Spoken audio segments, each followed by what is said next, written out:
আসসালামু আলাইকুম রহমতুল্লাহি ওয়া বারাকাতুহু। কিষান বাড়ি থেকে সবাইকে শুভেচ্ছা অভিনন্দন জানিয়ে আজকের ভিডিও। ফ্রেন্ডস, আজকের ভিডিওটা হচ্ছে জীবাণুনাশক প্রসঙ্গে। সেটা হচ্ছে দেখতেই পারতেছেন, আল্লাহর অশেষ রহমতে আলহামদুলিল্লাহ আমার মুরগির ফার্মের এক পাশ কমপ্লিট, পুরোটাই কমপ্লিট। ওই পাশে ঢালাইটা বাকি আছে, আজকে ঢালাই হইতাছে, ইনশাল্লাহ আজকে ঢালাই শেষ হয়ে যাবে। তো অনেকেই বলে যে আসলে নতুন ফার্ম মুরগি ওঠানোর ক্ষেত্রে জীবাণুনাশকের দরকার নেই, কিন্তু তারপরও আমি একটা কথা বিশ্বাস করি, সেটা হচ্ছে সেফটি ফার্স্ট সেফটি লাস্ট। একটা কথা আছে, তো সেফটির কারণে আসলে আমি একটা জীবাণুনাশক তৈরি করতেছি। তো কীভাবে তৈরি করতেছি এই প্রসঙ্গ নিয়ে এই ভিডিওটা শুরু করছি। সেক্ষেত্রে আমি তিনটা জিনিস নিয়েছি। একটা হচ্ছে আপনার চুন, এই যে দেখতে পাচ্ছেন চুনের পানি, এটা আমি গতকালকে রাত্রে ভিজিয়ে রাখছিলাম, মোটামুটি ভিজছে। আর সাথে নিয়েছি হচ্ছে আমি পটাশ, এই যে দেখতে পাচ্ছেন পটাশ, আর আছে হচ্ছে কেরোসিন তেল। তো এইটা মিক্সচার করে আমি এখানে পানি নিছি।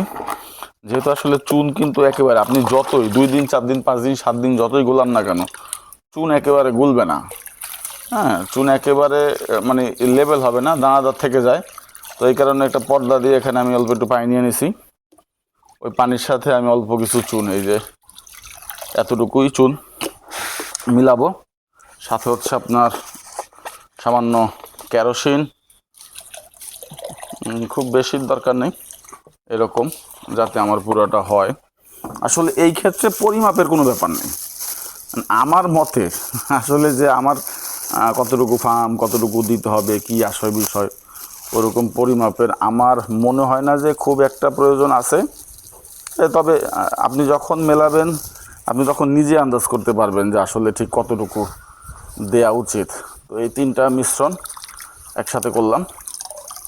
তো একটু সামনে আসলে দেখতে পারবেন, একটু সামনে আসো, সামনে এসে দেখাও, ওঠো ওঠো দাঁড়াও। তো হ্যাঁ, এই যে এইটা হচ্ছে আমার লাস্ট মিশ্রণ।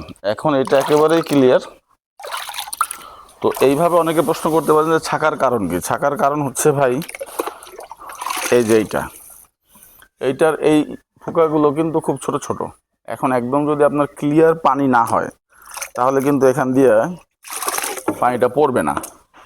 পানিটা কী হবে, আপনার আটকায় যায়। হ্যাঁ, এর আগের বার আমি কয়েকবার দেখছি, ভিতরে যদি কোনোরূপ মিশ্রণ থেকে থাকে, কোনোরূপ হালকা দানাদার থেকে থাকে, তো ওই যে ছিদ্রগুলো আছে, ছিদ্রগুলোতে আসে আটকে যায়। আটকে যাওয়ার পরবর্তী সময় আর সঠিকভাবে পানিটা বের হয় না। এই কারণে মূলত আজকে ছেঁকে নিছি। তো আপনারা চাইলে ছেঁকে নিতে পারেন, অবশ্য এই মগ দিয়েও ছিটাতে পারেন, অনেকে মগ দিয়ে ছিটা। তো সেটা আমার কাছে খুব প্যারা মনে হয়, কারণে আমি ওই পন্থাটা অবলম্বন করি না। আমি হচ্ছে এটাকেই সহজ মনে হচ্ছে আমার, তাই করে নিচ্ছি। আসলে ভিডিওগুলো একটু বড় হয়ে যায়, এই যে দেখতে পারতেছেন। হ্যাঁ, এই ক্ষেত্রে আমার দেওয়াটা অত্যন্ত সহজ।